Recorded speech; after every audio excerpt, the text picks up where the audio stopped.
सुबह के 10 बज रहे थे और शहर की दुकानें चमक दमक से सज चुकी थीं। इसी हलचल के बीच शहर के सबसे बड़े बैंक इन्फिनिया गोल्ड के दरवाजे की ओर धीमी चाल में एक बूढ़े आदमी बढ़ रहे थे।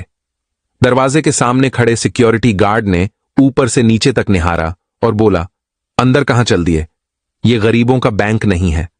विराज ने शांत स्वर में कहा, मेरा खाता है यहां, अंदर जाने दीजिए।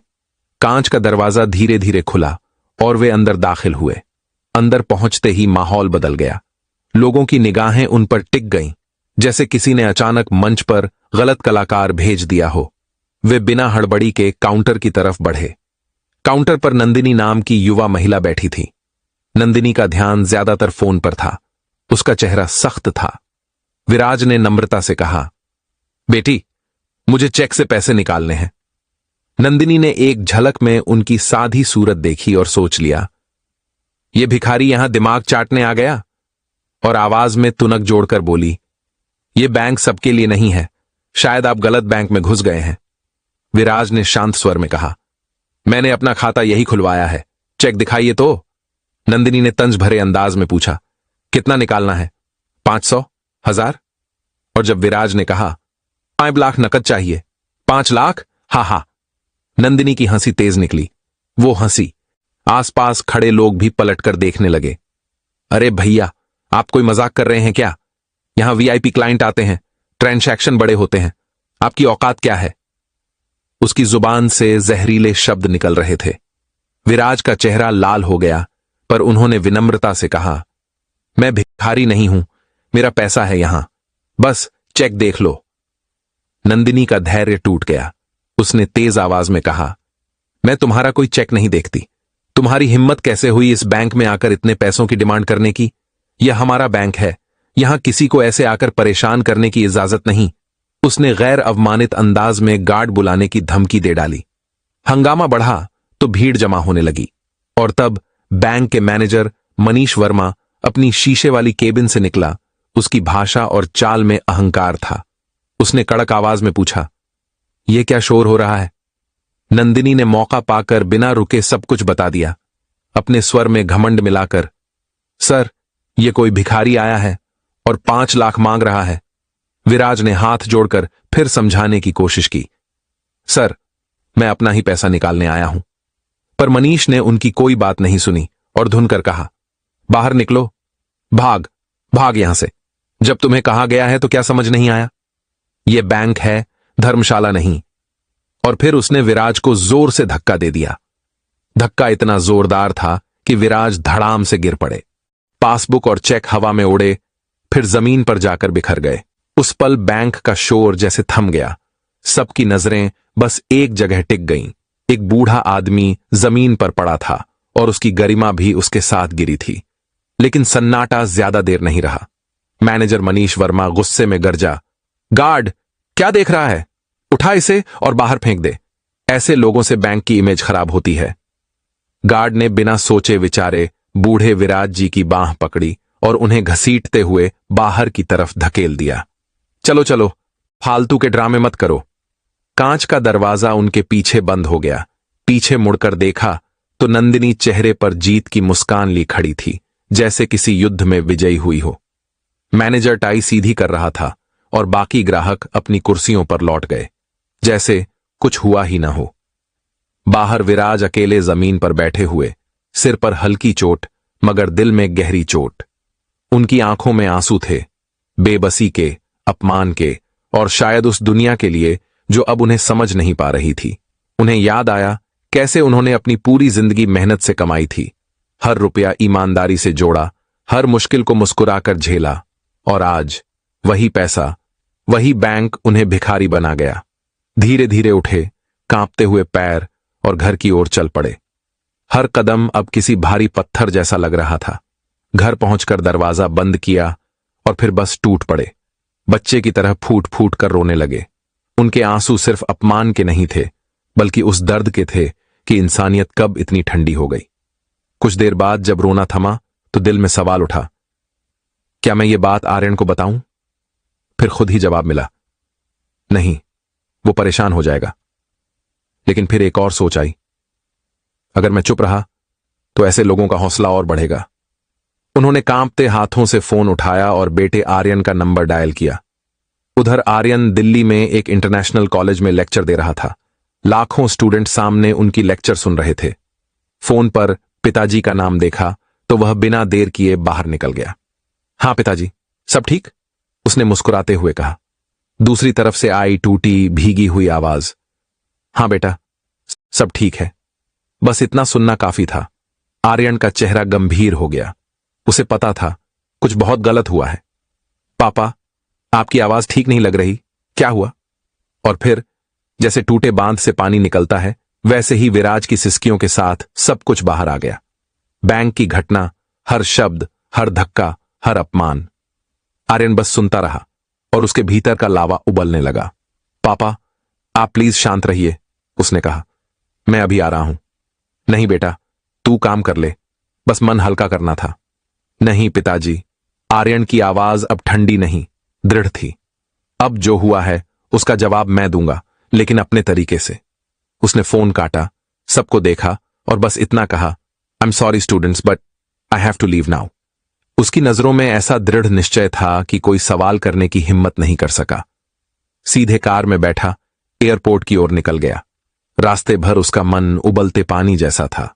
सिर्फ गुस्सा नहीं, बल्कि एक गहरी पीड़ा थी, अपने पिता के अपमान की।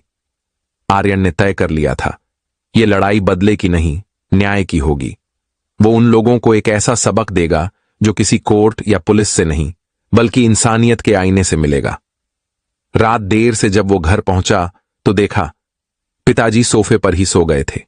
आर्यन ने धीरे से अपने पिता के पैरों पर हाथ रखा। विराज मेहता चौंक गए।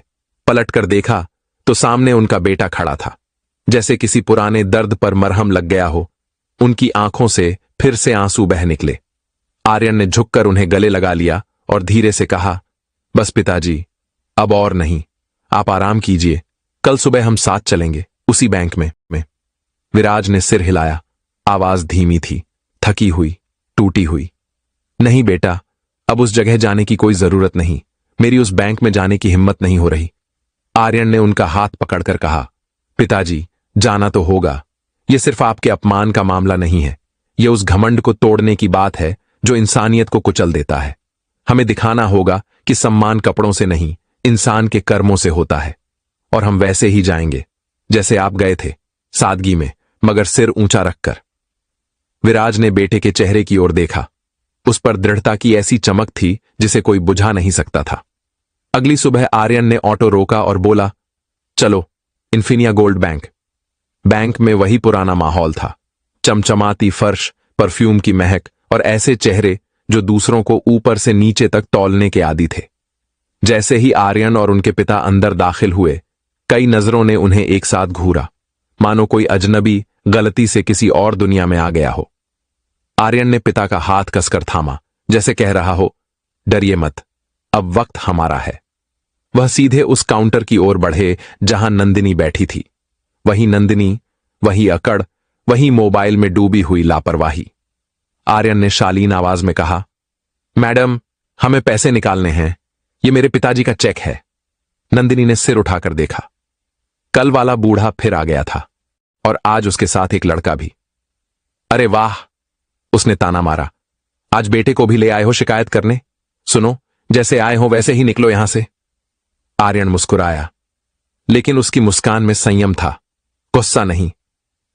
मैडम, हम शिकायत करने नहीं आए हैं, बस अपना पैसा निकालने आए हैं। चेक देख लीजिए। नंदिनी ने चेक हाथ में लिया, नजर दौड़ाई और फिर वही बेहुदा हंसी हंसी। कल बाप मजाक कर रहा था, आज बेटा 5 लाख रुपए निकालना है, पहले अपने खाते में 10 रुपए तो डाल दो। पास बैठे लोग हंसने लगे। वही भीड़, वही तमाशबीन। विराज का चेहरा फिर उतर गया, लेकिन इस बार आर्यन चुप नहीं था। उसने बहुत शांति से कहा, मैडम, बस एक बार सिस्टम में अकाउंट नंबर डालकर बैलेंस चेक कर लीजिए, सारी गलतफहमी खुद ब खुद दूर हो जाएगी। नंदिनी ने हिकारत से चेक फेंक दिया। मेरे पास टाइम नहीं है तुम जैसे लोगों के लिए, जाओ मैनेजर से मिलो, वही बताएंगे क्या करना है। उसके लहजे में वही विश्वास था कि आज भी वही होगा जो कल हुआ था।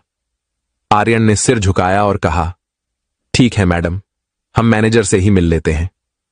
वो अपने पिता का हाथ थामे सीधे मैनेजर के केबिन की तरफ बढ़ा। बाहर बैठे चपरासी ने रोक लिया। कहां जा रहे हो? साहब बिजी हैं। जरूरी काम है, आर्यन ने शांति से कहा। अपॉइंटमेंट? नहीं, पर तो बैठो वहां वेटिंग एरिया में, जब साहब फ्री होंगे तब बुलाएंगे। दोनों एक कोने में जाकर बैठ गए। आर्यन देखता रहा कैसे अमीर कपड़ों में आए लोग बिना किसी रोक टोक के सीधे केबिन में घुस रहे थे और किसी ने उफ तक नहीं की। आधा घंटा बीत गया, फिर 1 घंटा। मैनेजर मनीष वर्मा कई बार बाहर आया, महंगे ग्राहकों से हंस हंस कर बातें की, हाथ मिलाए और फिर अंदर चला गया। लेकिन उसने एक बार भी आर्यन और उसके पिता की तरफ नहीं देखा। विराज बेचैन हो उठे। बेटा, चलो यहां से, मुझे और अपमान नहीं झेलना। आर्यन ने उनका हाथ दबाया। बस 10 मिनट और पिताजी, सब ठीक हो जाएगा। समय धीरे धीरे बीता और आर्यन की आंखों की मुस्कान अब एक चट्टान सी दृढ़ता में बदल चुकी थी। एक गहरी सांस लेकर वह उठा और बिना किसी झिझक के मैनेजर के केबिन की तरफ बढ़ा। चपरासी ने रोकने की कोशिश की, पर इस बार आर्यन नहीं रुका। उसने दरवाजा जोर से खोला। धड़ाक! मनीष वर्मा फोन पर अपनी बीवी से हंसी ठिठोली कर रहा था।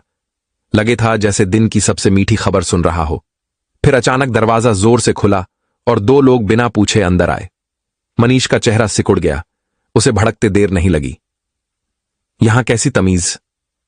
वह फटक कर खड़ा हो गया और गुस्से से पूछा, बताओ, कौन हो तुम लोग? यहां कैसे घुसे? उसके सामने खड़ा युवक आर्यन बिल्कुल सनसनीखेज ठहर गया। उसकी आवाज ठंडी और नियंत्रित थी। क्या आप मनीष वर्मा हैं? हां, मैं ही, मनीष चिल्लाया। और तुम्हारी हिम्मत इतनी? अचानक आर्यन ने अपनी जेब से वही चेक निकाला, 5 लाख रुपए, और इसे सीधे मेज पर रख दिया। सादा सा आग्रह पर असरदार। यह मेरे बाप का चेक है, यह ट्रांजैक्शन कर दीजिए। मनीष ने चेक उठाया, एक नजर में पिता को पहचान लिया और फिर न सिर्फ चेक बल्कि तौहीन भी वापस फेंक दी। ये लोग रोज टाइम खराब करते हैं, तुम्हें देखकर ही पता चल जाता है। वह गंधसराही हुई आलोचना और अपमान का पुराना पाठ पढ़ रहा था। क्या कभी आपने देखा है कि कुछ लोग कैसे दूसरों की शक्लो सूरत से उनकी कीमत निकाल लेते हैं? यही तमाशा वहां भी दोहराया गया, पर इस बार आर्यन खामोश नहीं रहा। उसने दिल से कहा, आपके जो शबाब के हिसाब से इंसाफ तय करने का रवैया है, वही चीज मुझे यहां आने पर मजबूर कर गई। फिर उसने फोन निकाला और एक नंबर दबाया। खालिद, पूरी टीम को लेकर बैंक पर आ जाओ। रीजनल हेड और विजिलेंस को कॉन्फ्रेंस कॉल पर जोड़ो। तुम सब लाइव सुनना। मनीष घबरा गया, पर जल्द ही केबिन का दरवाजा खुला और सूट बंधे लोग अंदर आए। उनमें से एक ने आर्यन को दस्तावेजों वाली फाइल थमाई। अब जो बात हवा में थी, जमीन पर आ गिरी। आर्यन की आवाज में अब मालिकाना अधिकार था और बयान एकदम साधारण पर भारी। मेरा नाम आर्यन है। यही बैंक मेरे और मेरे पिता की इक्विटी कंपनी का हिस्सा है। मैं इस बैंक का मेजॉरिटी शेयर होल्डर और इसलिए मालिक भी। केबिन में कुछ पल को जैसे समय ठहर गया। मनीष के होंठ फटके पड़े, चेहरा रंग बदल गया, माथे पर पसीना तैर आया। नंदिनी और बाकी स्टाफ के चेहरे पर हैरानी स्पष्ट थी।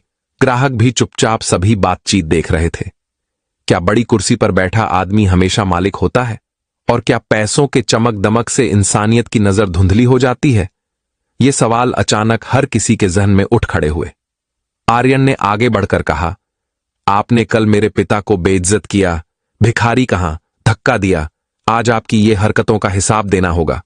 फिर टीम के आदमी ने बैंक का लैपटॉप खोला और सीसीटीवी फुटेज प्ले कर दी।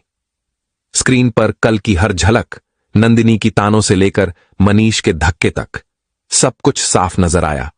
गुजरते पलों की असलियत अब छुपी नहीं रही।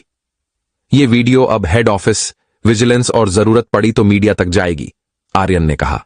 और साथ ही आपकी बर्खास्तगी की तैयारियां भी चल रही हैं। उसकी आवाज में कोई रंज नहीं, बल्कि जवाबदेही की ठोस घोषणा थी। कभी कभी यही फर्क बनता है। इंसान का हक सिर्फ अपने लिए मांगने पर हासिल नहीं होता, बल्कि तब बनता है जब कोई खामोशी तोड़कर सच्चाई सामने रखता है। मनीष वर्मा के लिए उस दिन बस अकड़ा हुआ वक़्त और एक खुला सच था, और बैंक की बड़ी इमारतों के अंदर भी अब आंखें खुलने लगी थीं। वर्मा अब पूरी तरह टूट चुका था। चेहरा पसीने से भीगा हुआ, आंखों में पछतावे की झिलमिलाहट। वह अपनी कुर्सी से उठकर सीधा विराज मेहता जी के पैरों में गिर पड़ा। सर, मुझे माफ कर दीजिए, मुझसे बहुत बड़ी गलती हो गई। मैंने आपको पहचाना नहीं था। प्लीज मेरी नौकरी मत लीजिए। मेरे छोटे छोटे बच्चे हैं, घर चलाने वाला कोई नहीं। उसकी आवाज में डर था और दिल में अफसोस। विराज मेहता जी के चेहरे पर करुणा झलक उठी। उम्र और अनुभव ने उन्हें सिखाया था कि गलती हर इंसान से होती है, लेकिन सजा हमेशा न्याय से मिलनी चाहिए। उन्होंने आर्यन की तरफ देखा। शायद उम्मीद थी कि बेटा कुछ नरमी दिखाएगा, लेकिन आर्यन की आंखों में ठंडा तूफान था। कोई रहम नहीं, बस सच्चाई की सख्ती। जब तुम मेरे पिता को धक्का दे रहे थे, तब तुम्हें अपने बच्चों की याद नहीं आई थी वर्मा? आर्यन की आवाज कमरे में गूंज उठी। माफी किस बात की मांग रहे हो? मुझे पहचान न पाने की, या उस अपमान की जो तुम हर उस गरीब इंसान को देते हो जो इस बैंक के दरवाजे पर मदद मांगने आता है? वातावरण में एक भारी खामोशी छा गई। आर्यन ने अपनी नजरें दरवाजे की ओर मोड़ी और कहा, नंदिनी, इधर आओ। नंदिनी धीरे धीरे कदम रखते हुए वहां आई। चेहरा उतारा हुआ, आंखों में आंसू तैर रहे थे। वह कभी अपने स्मार्टफोन पर मुस्कुराने वाली रिसेप्शनिस्ट थी, आज अपने ही काम की शर्म से कांप रही थी। आर्यन ने कहा, मैडम, आप तो चेहरे देखकर लोगों की औकात बता देती हैं, है ना? तो बताइए, आज मेरे चेहरे पर आपको क्या दिख रहा है? नंदिनी कुछ नहीं बोली, बस सिर झुका लिया। आर्यन ने गहरी सांस ली और कहा, आप दोनों को सिर्फ इसलिए नहीं निकाला जा रहा कि आपने मेरे पिता का अपमान किया। असली वजह यह है कि आप उस कुर्सी के काबिल नहीं हैं। बैंक सिर्फ पैसों का लेन देन नहीं करता, यह विश्वास का सौदा करता है।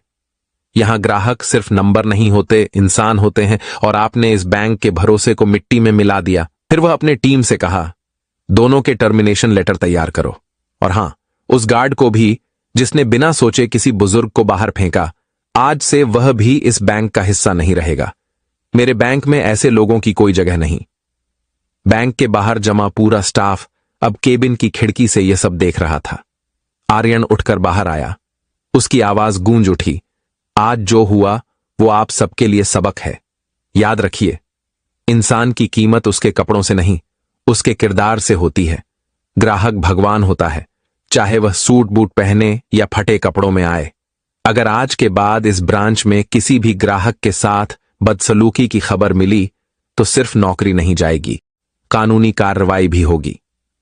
पूरा बैंक सन्न रह गया। कोई बोलने की हिम्मत नहीं कर पा रहा था। फिर आर्यन अपने पिता के पास गया। विराज मेहता जी ने उसके कंधे पर हाथ रखा और धीमे से कहा, बेटा, हमने यह बैंक लोगों की मदद के लिए बनाया था, किसी का अपमान करने के लिए नहीं। याद रखो, दौलत आज है, कल नहीं होगी, लेकिन इंसानियत और संस्कार ये उम्र भर साथ चलते हैं। आर्यन ने झुककर पिता का हाथ थामा और उन्हें धीरे धीरे बाहर ले गया।